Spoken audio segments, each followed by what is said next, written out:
Hello there, friends. Welcome to another episode of the Art and Business of Meditation podcast. I am your host, Lou Redmond, and today I am so excited for our guest. We have Sura. Sura is a highly experienced meditation coach, trainer who is passionate about helping people heal through the practice of meditation. She's the founder of Sur Flo meditation coaching method, which has been brought and taught to thousands of students around the world. Sura discovered meditation while working at a high stress life on Wall Street. And after receiving healing from her personal practice, she left the corporate life to study meditation in the countryside of Asia. And through her practice, she developed a signature approach, a softer, effortless practice called Suraflow, which I'm sure we'll talk about here. So, Sura, thanks for taking the time. Welcome to the show. Thank you so much for having me, Lou. I'm honored to be here. Sura, when someone asks you, what do you do? How do you respond to that question? Well, the easy answer is I'm a meditation coach and trainer. Yeah. What kind of meditation, if they pod a little bit more and say, okay, well, yeah, what kind of meditation do you teach? Or tell me more about that. I describe it as a flow meditation, and just because that's more accessible for people to understand. And essentially, Sura Flow is a heart-centered, energy-based practice. And it's healing. It is feminine, it has feminine energy, and it's a softer way to practice where you're more connected to your heart, your body, and your energy. Let's talk a little bit about that, since you mentioned that it's a more feminine practice, and maybe speaking to what do you see normally in meditation trainings, maybe just describing the difference between what's a masculine practice versus some of the feminine practices. Or the masculine practices tend to be more mentally focused. It's that mental effort, concentration, having a technique to wrap your mind around. And it was something I noticed a lot when I was traveling through Asia was just this level of rigor, discipline, austerity. It's about control, restraint, transcendence. And the feminine way is a lot more like the dropping in and the softness and the gentleness and the nurturing and the sensuality being allowed to go into that space, not restricting our sexual energy and power. And also with some of the ancient traditions, we learn these um, values and beliefs, right, of silence and selfless service. And, our desires, we got to pull back our desires, we got to control them. And in today's modern world with modern women, this is about expression, Mm. speaking our mind, sharing our voice, our gifts, being in our power, and owning our desires, and that's okay. And so I think it's really important to examine closely the beliefs that you're adopting through spiritual practice, because I do believe it's easy to, um, for the self, the true self, to even get washed away in some of our traditional practices. I noticed that when I came back from Asia, I went from being a really passionate, vivacious, opinionated, strong woman to just being very subdued and passive and go with the flow and neutral and can't have an opinion about anything because it's your ego. Mm. And with that, all my reproductive health went way out of balance as a woman. I stopped having my period. And it was because I was following a script, an ancient script, versus listening to my body as a woman. And most of all of the ancient practices of meditation have all been authored by men from a male perspective. And biologically, men and women, even neurologically, we're really different. We're wired differently. And so, what might really work for masculine energy doesn't necessarily like foster or nurture what's needed for feminine energy, especially today. Well, it's a little interesting in the way I'm holding some of these things in my mind because I think you're so right in the I know I've been on a few different Buddhist meditation retreats, and it's almost like to be a Buddhist Dharma teacher, you almost have to talk like this. and it's like almost this I call it the Buddhist beige. Like um there's no personality or energy or passion. And in some ways though, like that's kind of what you're speaking to, but if anything, if I'm thinking of what like a masculine energy, that's actually not a masculine energy. Like it's actually not, it doesn't have this structure and Of fieriness neutered. to It's it. kind of a sterilized Yes, energy, good right? call. And Good, that's well, yeah, how good I word. felt that it was. Yeah, it's a Yeah. sterilizing energy. And I noticed that too. I call it Zen zombie when you're just kind of like talking and it's just like and there's just nothing, there's no life and vitality and energy and aliveness and passion and and we see that even today in some of the teachings the way that they're imparted.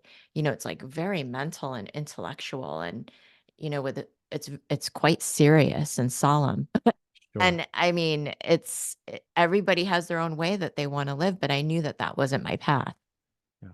So this idea of, and I actually have a talk around claiming your desires. So it's something I've explored, but there's also still a part of me that maybe will play like the devil's advocate. Well, is this my ego's desire? Is this like this part of me that's desire that I need to actually, really come to wholeness? And if I'm in my wholeness, then maybe I don't desire this type of thing. So I'd love to hear you maybe speak more about what were some of the desires maybe you allowed yourself to have and how you think of even just the reflection to someone that might have that kind of view of, oh, it's just my ego that has this desire, like you spoke to a little bit before.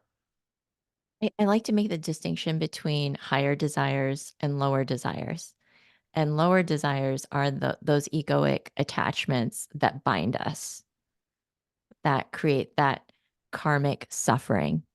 So, yeah, I like Cheetos. I wanna eat Cheetos all day long. And I love Netflix. I wanna binge watch all day, all night long. But is that really serving you? Is that Mm, leading you to liberation and wholeness and balance? Higher desires are spiritual desires that we may have, to be of service, to live from a place of creative expression, to have peace.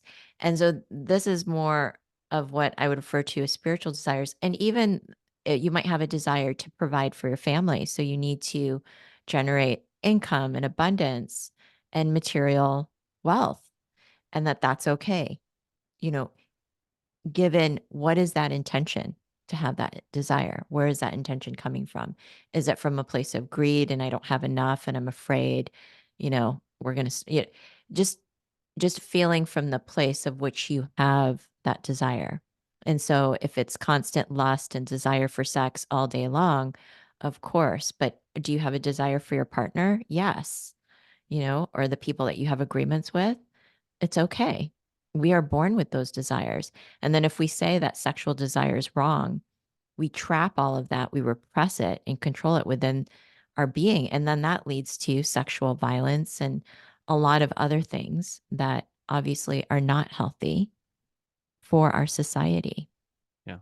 So you're even speaking to, I mean, and Buddhists would say like the middle way, but in a really healthy way, right? Where it's not like so much, and it's also checking the intention of where you're coming from it, right? Like I see your book behind you, Sur Flo, where I can imagine that the desire, right, to write a book about something is coming from this true creative expression, not like I need to look at me and look, I'm an author and whatnot, and maybe people write books for that reason too, but it's really owning that there is this that how would you help people like really own that desire if they feel blocked? Let's just say someone listening to this is has some block around allowing them to desire or to have, or however you want to like look at that, like where how might you speak to them?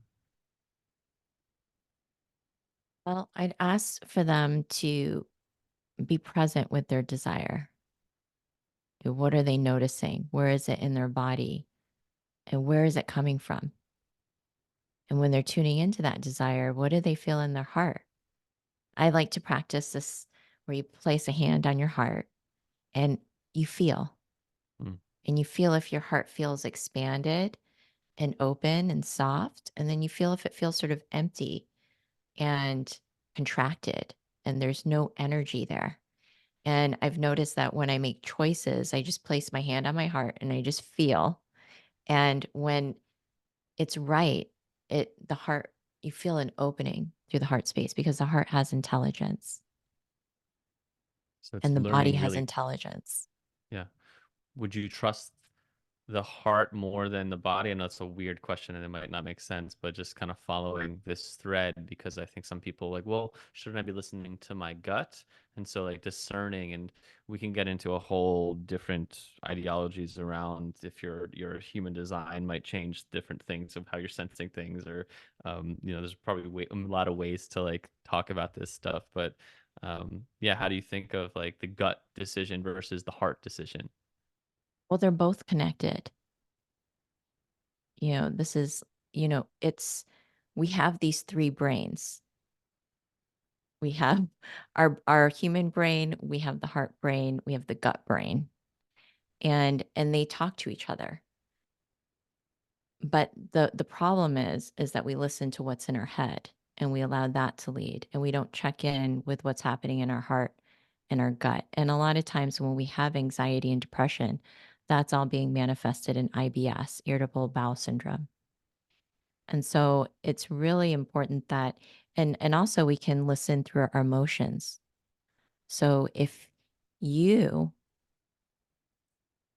are emotionally available, then your intuition is likely tapped in because our intuition flows through our feelings and our emotions. And this is why it's so important that we allow these deeper feelings and emotions to rise to the surface of our awareness and our feeling rather than repress, control, and transcend them, but actually listen very carefully and make the distinction. And then we can get tuned in because I think what we're missing in meditation and a lot of our tradition is the instinctual, intuitive nature and being able to go right there. Powerful, It's become powerful. very much, about this mindfulness, and we can call it heartfulness. And really when that decision is aligned, it's going to feel right in the gut and the heart. You'll feel it both. And you can even do a body test. So you can do a heart test and a body test. And and both, it's good to do both. And in the body, it just feels really grounded. Like when you say it, you feel solid in your body. You feel grounded. You feel embodied. And then the difference is when you say something else that isn't really true for you, you sort of feel disassociated. You sort of feel like it's just this idea you're grasping for. It has a very different energy. And so that's what Sur Flo teaches people is to get attuned to their heart, their body, and their energy, and to learn the practice of meditation through these three gateways. And that it can be a lot more effective than just trying to be present from the mind. The mind is the hardest place. It's the bad neighborhood because that's where all the thinking and crazy logic and analysis is going on of past, future, and it's really hard to get out of that space, but you can drop in and go in other ways. For example, through our breath. There are other gateways through our faculties of visualization, imagination, and also intention. I checked your blog and I saw the first post was in 2010. I was like, wow, I was partying in a fraternity in 2010, and you're just starting to write about meditation and coaching at this time. And so, what was it like in this space in 2010? And maybe also, this is maybe an opportunity to speak to that 0 to 1. I was doing this, I was at Wall Street, I went to Asia, now I'm teaching it. Like, more of like that frame of what was the shift from where you were to now teaching meditation, and then 2010 when you wrote that first blog post, like what's happening in this space at that time? It was just like this crazy adventure. That's how it felt like. I didn't know what was really going on. I had no idea that, you could be a meditation teacher or coach. That those words meditation coach weren't even in my awareness at that time. And there was very few people practicing and knowing very much about meditation. And so when I first started, learning for myself and talking to my clients on Wall Street about it, they were all fascinated. They wanted to know about my meditation retreats. I started sending them meditation books, and I would just talk about it, talk about it, talk about it like Buddha radio because I was so excited about how much it had changed my life. And I just kept talking about, and people said, "Well, why don't you teach me?" And so everywhere I went, people wanted to learn. And I kept saying, "Okay, well, I'm not a yoga teacher. I'm not a meditation teacher." I kept kind of saying those things over and over again because it was very difficult for me to own that. I felt like an imposter because I was still learning.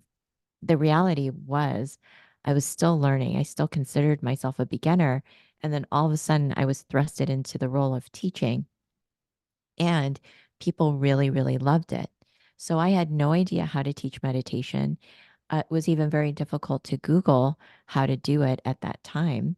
I remember there were no resources. And then quite shortly after that, people started asking me to train them to teach meditation. And I was thinking, oh my God. I mean, so I had no basis. Everything was from self teaching.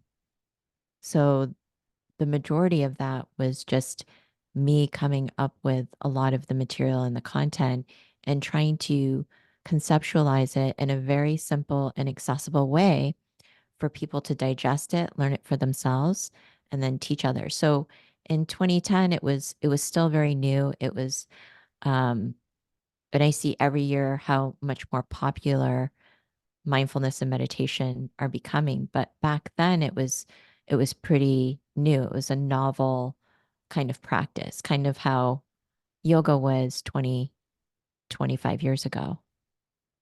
We have a little bit of a similar background in that I quit a job and was just sharing how much meditation benefited me, and people were just asking me to like lead them through meditations, and that's really how I started. I just started through guiding other people and just practicing in that way, and I didn't even have the money at the time to do any kind of formal training. And so I'm a big believer in just starting, especially if the universe is opening that for you to, and people are curious. I think we can always be an introduction to people. We don't have to be Thich Nhat Hanh, right? We can be like an introduction where we're at as we keep being a student.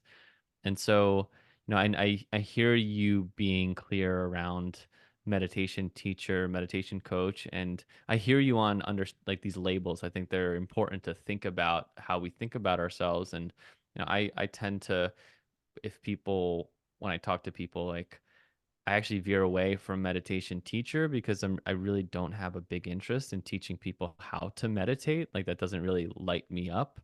I consider myself more of a meditation creator. Like I see it as more of an art form in that way. And so you call yourself a meditation coach. Now I'm also a coach, that I might say a life coach, and that we do a lot of meditative practices in. And so I'm just curious, what is a meditation coach and the way that you teach it? And for you, what's the difference between a meditation coach, a meditation teacher, and a life coach? Wow. Okay. Let me see. Hopefully I can remember all those questions. So let me start with meditation coach. A meditation coach is someone who it's just exactly how it sounds. It's the combination of meditation and coaching. And the purpose is to raise awareness and consciousness of both the client and the coach. So and it's also considered an art form. And in traditional, I guess, ideas of therapy, there's sort of like I'm the therapist, you're the client, and you know, there's a little bit of a hierarchy that's there. And same with teacher and student. I have the knowledge, and it's a more one way that you're delivering that information.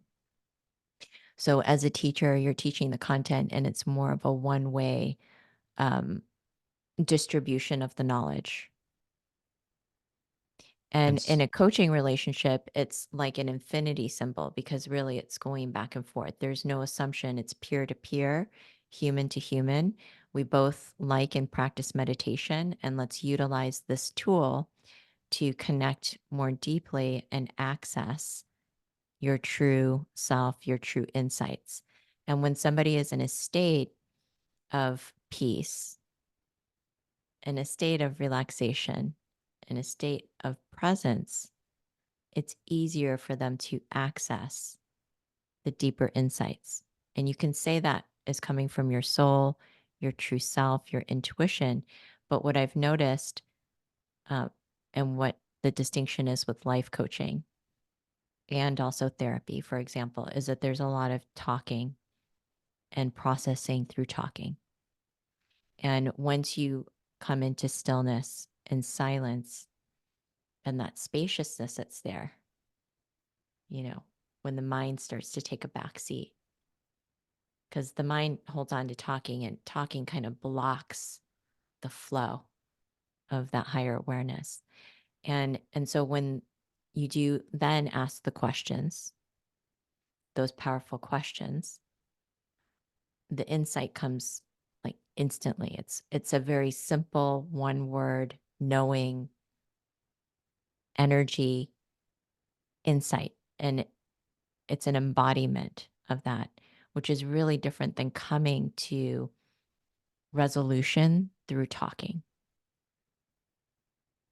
yeah, this it really aligns with how I do coaching, even though I might call it more life coaching, but it really is different for me. I know it's meeting also people where they're at. Like some PMs, it's going to be really hard for someone to slow down that much, and some people can just boom, they're right in presence.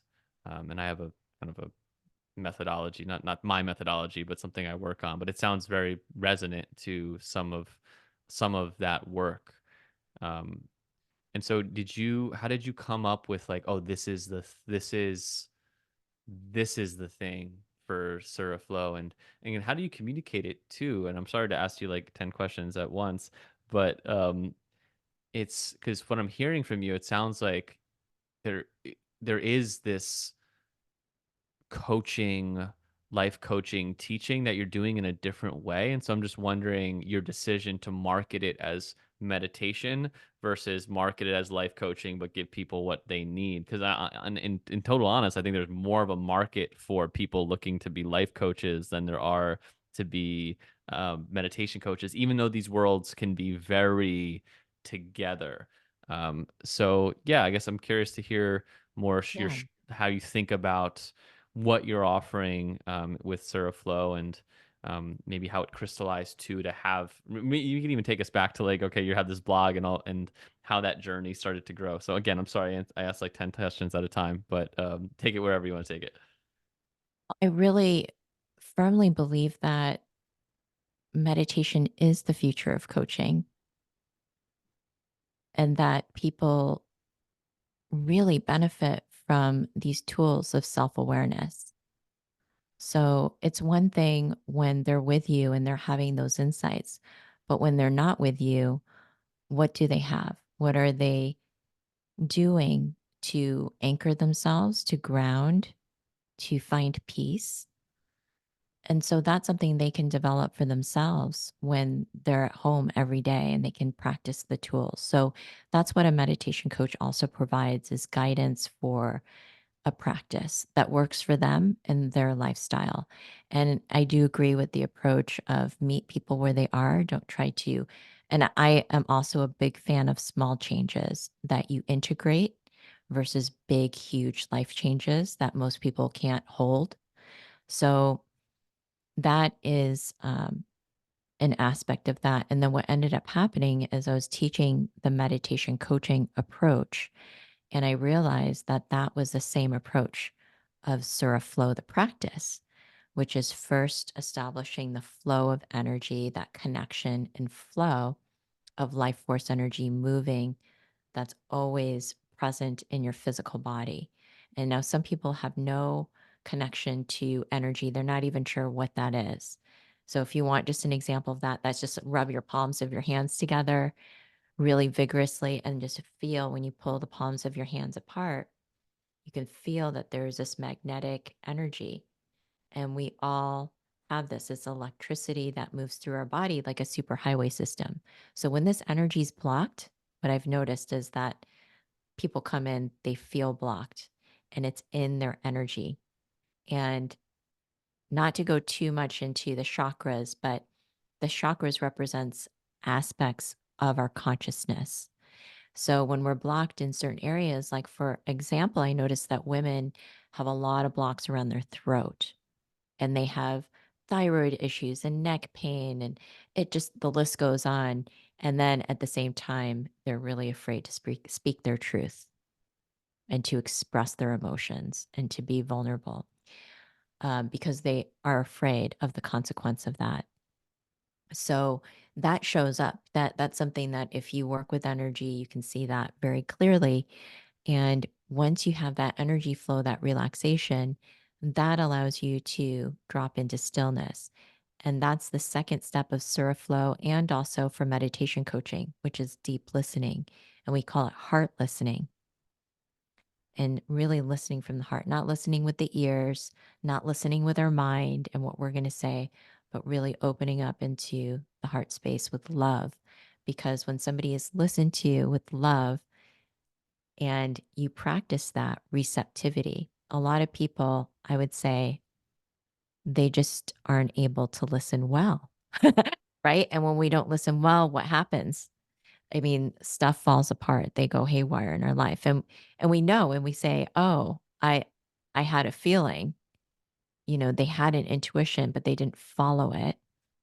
And so it's about heart listening and being receptive and learning that skill of receptivity because that also awakens our intuition, which is connected to our true power.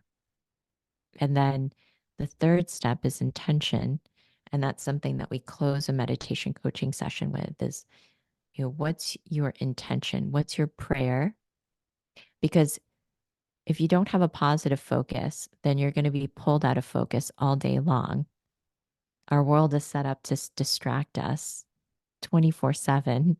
So if you have a positive anchor, a positive purpose, an intention, that allows you to be connected to your deeper self and it empowers you to be present and focused and to channel your energy in a positive way.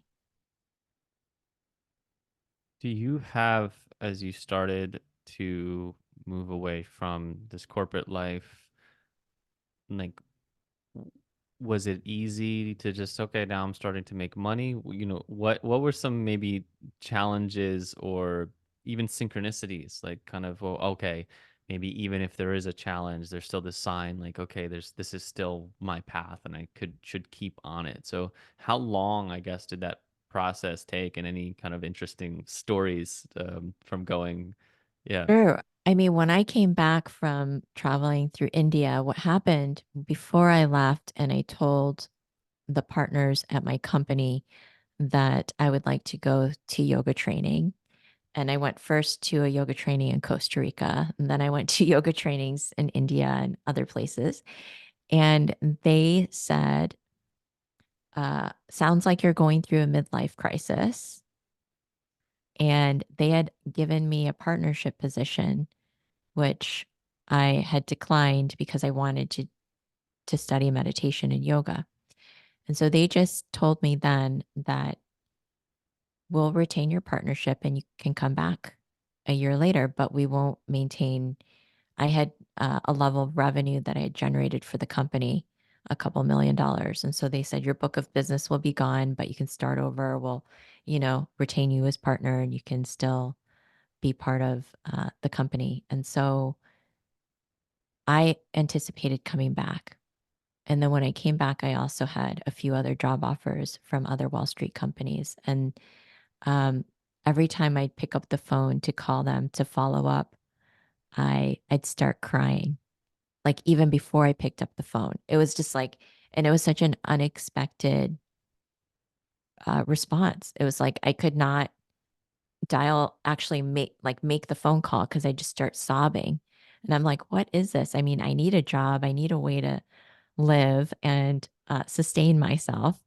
So it didn't occur to me um, to not go back until that happened.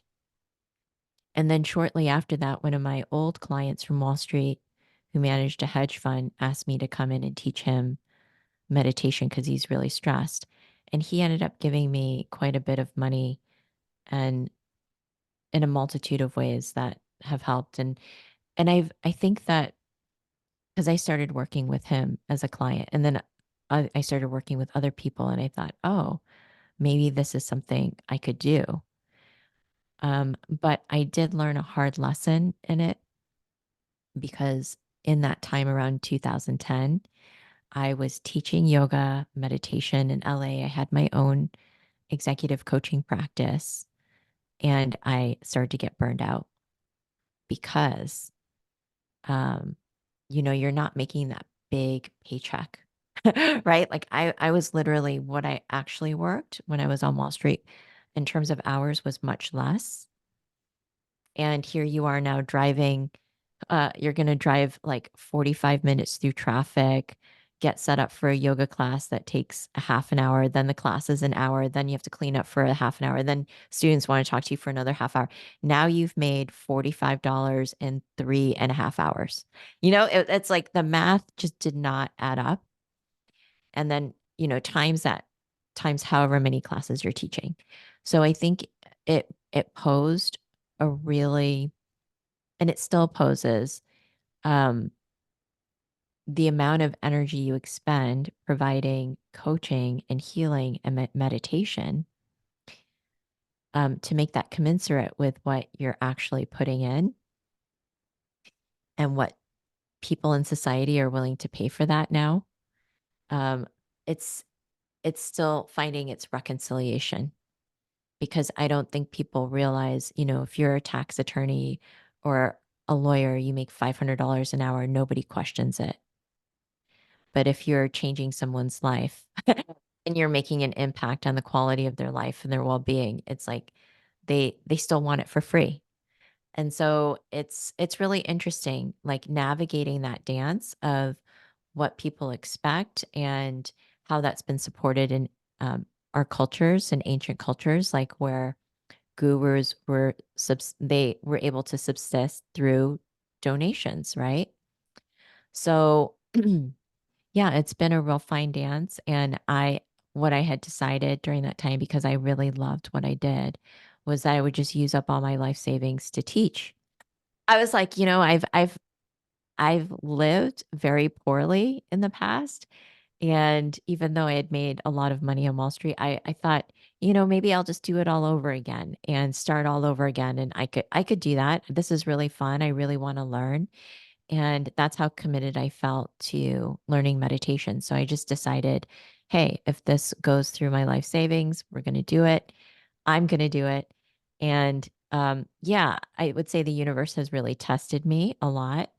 And so far things have turned out well, but it's tough. I think for a lot of creators and coaches after the pandemic, it's been really hard. And I have seen that contraction as well. Our stories are different in that way, in that I left my corporate job was like a $40,000 a year job. So I didn't have like a big, I never had like a big thing that I was trying to lifestyle creep and come back to. So I was fortunate in that way and really left with not a sound I think I had $1,000 in the bank. It was a real dramatic way that I left. And so like actually, I think the supporting myself in a very fundamental level was such a big thing that I needed to figure out, and for good or bad reasons of like, well, this is there's no other choice but to figure it out. And it sounds like having that executive coaching. I mean, what an when we talk about in the coaching world of different clients are going to value different things at different prices, right? To that hedge fund manager, if you can have a more calm where he can be more calm during the day and he could potentially make millions of dollars more, what's that worth to him to feel more calm, right? It's No, so it's great that you had at least that a good in with that market in the beginning, maybe to like create a little bit more, to create at least have that leg, right? Because I've been there too, teaching yoga. Oh my gosh, shout out to any yoga teachers, and even when I taught in meditation studios, it's just not sustaining. Like it just there's no way you can be a full-time yoga teacher if you don't own your studio or don't have a solid private practice. It's just like you really are grinding if you're teaching. Yeah, it's such an exhausting practice too. Like meditation, at least you're just sitting there.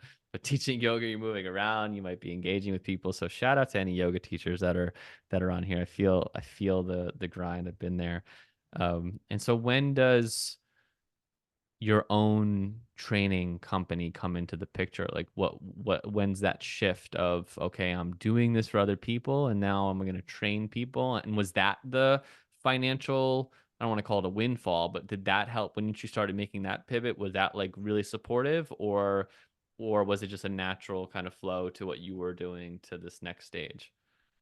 It was an interesting natural flow, and I would say I just wanted to, make a comment about what you said, that you were made to make this work. That you committed to, you didn't want to go back to your corporate job. And I think that's a very pivotal moment when you make a commitment. And I think that is what's needed, is a level of dedication and commitment to make anything like meditation or any of the spiritual arts work. So with the meditation trainings, so what happened was I ended up leaving LA because I was so burnt out. And I thought, this is not the way. And and it was just, I didn't know that that would really exhaust and burn me out. And just like you said, being a yoga teacher, meditation teacher at a studio, it's really hard work. It's really hard. And even today, I see people work for almost minimum wage to do that kind of work. So, um, what ended up happening is I left, and then I decided I was going to go and retreat, and that I really needed retreat. I really needed to be in nature. And that's when I went to Salt Spring Island, and I was sort of in the middle of nowhere. And people had started asking shortly after 2010 for these trainings. They wanted to know, what was that integration between meditation, coaching, and energy healing. And they said, can you teach us? And I thought, I don't know how to do that. Um, and then I had this idea, maybe I could teach over the telephone. Because here I was, like, in the middle of nowhere. I really wanted to be in retreat. And I started the first training through freeconferencing.com. So it was a free line on a bad internet. And then, um, what else? I used email. That was my course platform, email, Google.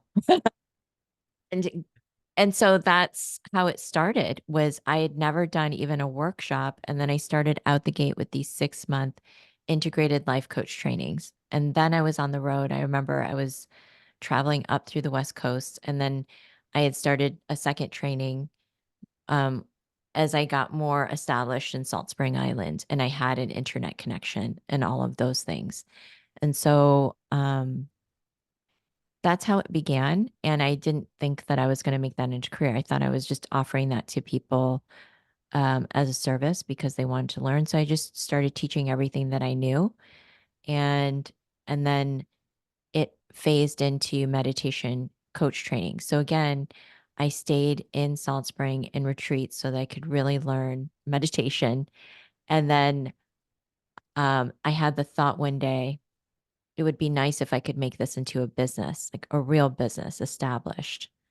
And it was shortly thereafter I met somebody who's like a patron, and he was the first angel investor for Sur Flo.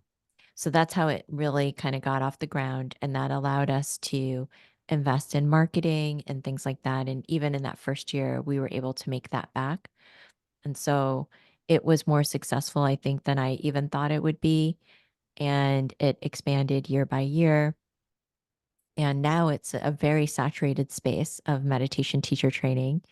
But where our niche really is the meditation coach training, because that's the unique difference is adding the coaching together with meditation. Um, so that's how it all started. It was really through a series of synchronicities and just saying yes and not really knowing and putting everything together. It's sort of like an improvisation. Yeah, I think Mhm. it's a really unique offering the way that you're holding both, and because I'm part of a meditation teacher training as like a kind of a mentor, someone else who leads it, but it's more in the traditional teacher sense, and a lot of the students struggle with the one-on-one aspect of it and learning one-on-one, which it sounds like your approach really supports having that one-on-one because it's maybe a little bit more of a method in that way. What's something you wish you knew about business earlier on now that you've been in it, I guess? When did actually the training start? Mid 2010s? Around there is when, Yeah. yeah, it So started you, sort of informally through the free stuff. Yeah. yeah. So you've That's been how it at started. this Yeah. for a good amount of time. So like what's something, and I know the landscape has changed, but if you can kind of go back and someone else that's maybe starting their meditation coaching business, or like what's something you wish you knew back then? Really. So I felt like I took a very wayward approach, which was what I needed. I spent a lot of time as a recluse and hermitage in nature, and I did give up all of the worldly. I mean, I was ready to abandon all of it to pursue the study of meditation. Yeah, I wouldn't necessarily recommend that for everybody. I don't think I needed to do it that way, but that was the way I approached it. I really would, if I were to guide anybody else or coach anybody else about that who is very passionate about meditation, meditation will change your life. And, if you're going to meditate for several hours a day, that's going to change a lot of aspects of your life. And so you have to be ready to integrate those aspects. And for people who can meditate like that, it's a level of privilege because you have the time and the space, right? You don't have responsibilities. You're not taking care of other people. You're not having to be wrapped up in that worldly life. So I would say, keep a foot in the world. Like if you're going to spend a lot of time meditating, make sure that you're also doing another side job and keep yourself afloat. Don't give it all up just for meditation. Because meditation is best learned when it's integrated and you know how to integrate it back into the world. And when you just delve all the way into meditation and ignore the world, then it can be very difficult to re-enter. It can be challenging because you're having to now integrate these different values and beliefs. So that would be what I would do different is spend less time in meditation, honestly. And I had to unlearn a lot of what I learned in Asia. So it was a lot of undoing that I felt. Not just what I learned in Asia and traditional meditation, but in my life and in my culture. There's a lot of, programming that you pick up from your culture, your ancestry. And so I spent a lot of time in that. And I wish I had started building and grounding through another way. So either through art or work, those are great ways to ground your practice, meaning, share what you're learning, constantly, build something while you're practicing, not to just build it, but to ground it. It's about spiritual grounding. And that's what, to me, money makes the world go round because we wouldn't deal with each other if it weren't for money. Yeah. And like money's okay, but it's our approach. What's the approach that we're taking? Speaking of money, have you found, you mentioned having to wanting to give everything up, but it also sounds like coming from Wall Street. I'm imagining you have a, who knows, that's not always the case, a decent relationship. It sounds like you've at least maybe in a space where you've let a lot into your life. You let yourself receive. And so as you went spiritual, like, did you feel like you couldn't receive? And like, how has that relationship to Yeah, money come I back? And did. I guess, yeah. Yeah, I noticed that when I went spiritual, it was like, and even today, I love to help people for free. I don't need like, I don't see this need to make a lot of money from, what I naturally like to do. So, but I know that it's important, and I have seen the benefit of charging people and charging a lot for people to really absorb and receive the medicine from the work, and it is an exchange. So, um yeah, I think that I did adopt this poverty attitude, which I think you can easily absorb when you're practicing in the spiritual communities and in traditional communities that, it's like this idea that money's bad and it's like a sin and that you shouldn't charge if you're spiritual. It should always be free and self-service and selfless. And I think that can be toxic because it's not realistic. We all have bills to pay. Now I have a team, right? I pay them, and I have a home that I have to pay for.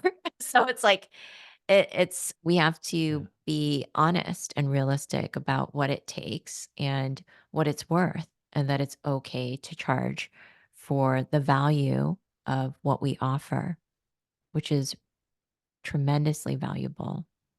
And especially in the Western world, people tend to value money. So when they invest in it, they really commit to it.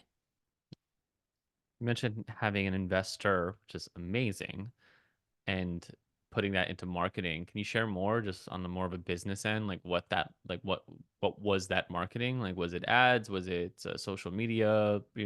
Group people that can help you expand things. Like, what did that look Sure. like for you? Well, I have to be honest, it was almost like throwing money down the toilet because there were a lot of things we did that didn't work.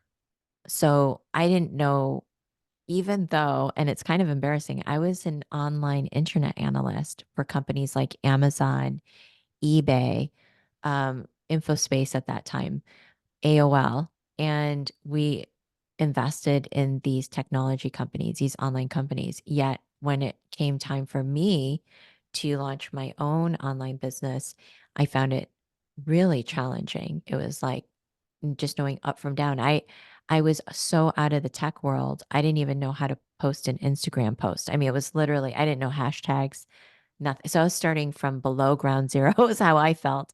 So when I went to go launch this, it was like trying a lot of things that just didn't work. Anything from Facebook ads to Instagram. The things that ended up working for me and my business were Google. So it was like creating content for search engine optimization where people could find you because you're talking about these topics of meditation. And then also YouTube. These were some of the most effective ways and I remember I did one YouTube video. You're not going to believe this. I did one YouTube video where I was coaching somebody in real time and just videotaped that. And that one went more viral. I don't know where it is now, well over 100,000 views, but I could fill entire trainings with the one video because people saw the one video and then they wanted to go into a training. So I don't know what it was about that, but it's interesting to see what works. And then now I don't think anybody watches that video. And technology changes so quickly. Google ads do not work for us anymore. I mean, it's just the landscape changes so quickly. I think email marketing is also, you know, suspect at this point. So just noticing less return and efficacy on emails. Your SEO, I used to like just scoff at SEO. I was like, wait, this is not 2010. You can't do SEO anymore. And maybe because you started at that time, that's helpful. But that is how I found you, both in uh, searching business and meditation on YouTube and on Google. And I didn't even realize you were, on Insight Timer as well. But I found more so off of that app. But I've only recently found I have one Google or post that is tracking on SEO that I've noticed some flow come in. I was like, maybe this isn't, maybe I've been giving this crap in a way that is there still a potential here if you're creating a lot of good content and maybe just tailoring some keywords. So I've changed my mind on SEO recently, and it's interesting you hear in email marketing. I'm still bullish on email. I love email. It's my favorite place to show up as. I'm a big believer in like cultivating an email community. Did you find, something that I've been debating recently, and I kind of have made a decision on what I'm going to do, but did you start with like building community? Was it just through paid, or did you have any organic in the beginning? And I'm just curious if you Oh, found when you yeah, it started was doing all paid if that, organic. yeah. Yeah, in the beginning, it was all organic. And then it wasn't until about, I want to say 2016, 2017 that we started it more formally through a business. And so, yeah, when I say email marketing, less, it's still affected through our individual list. But when we pay for large publications, for example, Oh, that's got it, that's got where it, we got see it, that got it's it. not effective as much. Got it. So, Like yoga journals, newsletter or something like where it's not your community necessarily. correct. Yeah. Got it. Got it. Got it. Mhm. Got it. Did you Mhm. notice when you started running ads, like did you treat your list differently? And this is a very selfish question because sometimes I'm debating this right now. Like, did you find like a different energy in how you engaged with your list, knowing that a lot of new people were coming from ads, or did it not really change your engagement with it? No, it doesn't change. No, Yep. I always try to add value through every email, but every email obviously also has a call to action. Yep. So, Yeah. it's Awesome. challenging. I think walking that fine dharmic line between spirituality and business. I mean, wow, it's talk about a slippery road. Yeah. And I there's been so many times I've kind of caught myself in a Chinese finger trap of, I'm stressing myself out over my meditation business. It's just because there's now you're having to right? Like perform from what you love, and that puts a lot of pressure, and that takes out the joy. So a lot of times I find myself where I just need to reground and reset and remember what is the intention, what is realistic, what do I really want, and what does it mean to be successful? Hmm. Any books, business or art of meditation, that you found helpful in building your meditation coaching business training company? Books. Oh, that's an interesting question. I am from the school of hard knocks. I just learned from I love it. from life. I love it. I didn't read any books. Maybe that would have really helped me. Who knows? Well, now you run how big's your team right now? Oh my goodness. We have freelancers too. So if you want to count all the freelancers and everybody, it's going to be around 6 to 8 people at any given Yeah. time. What's it like navigating a team like that? Because I know a lot of people listening are probably still pretty solo. Maybe they just started thinking about, a virtual assistant. I'm still with just a virtual assistant. So, what's it like to run more of a expanded team? Well, I have to really hand it off to my colleague Chella Rhea. She is handling a lot of the program management operations of Sur Flo. So she does manage the rest of the team members as well. I don't Mm, have to communicate as much, but I would say that's another thing that was a really big learning curve for me was the level of which we grew, both in terms of the overhead and people and navigating through the pandemic at the same time because I would say make sure you've got all the resources there and then scale back when you need to scale back as well because I realized for myself I'm enjoy business as well. I'm pretty good at it from my background, but you don't want to be doing too many things. And it's easy to split apart your energy in a lot of different directions once you start taking on all that extra responsibility of management and managing people, doing your books, running those emails, writing the content, doing the courses, the trainings, it can end up being a lot. So you have to really think about how you want to live and what your intention is for your life.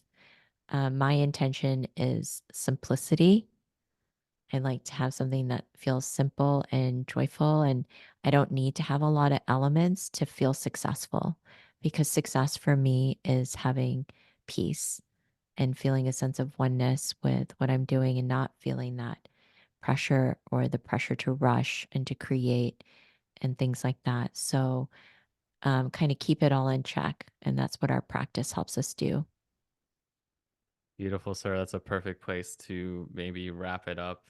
Thank you so much for your wisdom. Thank you for the work you're doing. It's cool to see and to be able to learn from you as well, as you've been in this a little bit longer than I have. So I appreciate you taking the time. Do you want to share where people can find out more or things coming up, things that you're sharing? I think it's suraflow.org or .com. Yes. Suraflow.org. Yeah. suraflow.org. And feel Awesome. free to come there and contact us. We'd love to hear from you. Awesome. All right, everyone. Thanks for listening, and we will see you next time on another episode. Take care, friends. Thank you so much, Lou.